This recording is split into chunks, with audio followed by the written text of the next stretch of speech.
Mercedes-Benz 211 da kutayotgan akalarimiz uchun hozir test drive ko'rsatamiz. Sizlar ungacha bitta videoga like bosib, Mercedes-Benz haqiqiy 211 ni olaman degan do'stingizga jo'natib qo'ying. Tayyormisizlar? Boshladik. Tortish yomon emas. Ozgina korobkada ishi bo'lishi mumkin, chunki skorosti sekin almashtiryapti. Lekin narxi вообще super. 300-400 dollar xarajat qilyapsiz. Bitta programma bilan menimcha ishi bitsa kerak. Normal lekin yurishi zo'r. Hada o'ylari lekin вообще kopto ekan. Ishonmasanglar kelib bitta binib ko'ringlar, o'zingizlar baho berib olasizlar.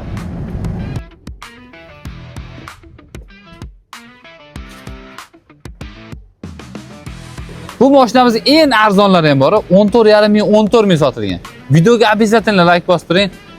Juda ham arzon narxga qo'yib beraman. Haqiqatan kommentariyada yozib qoldiring. Qanaqa narxga qo'yib bergan? Arzonmi, qimmatmi? Moldingini ko'rsam, avangard qo'yishdi. Balonlar nima deyapti? Michelin balonlar. To'rttasi ham 60-70% holati yaxshi ekan.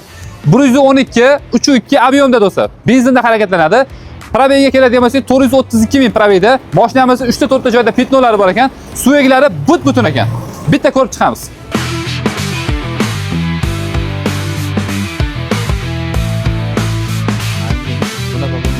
Mashinamizga CC monitorli uстановka qilib qo'yishdi. Abograf sidenali. Mashinamiz 430 ming yurganiga qaramasdan matoviy bo'lib turibdi.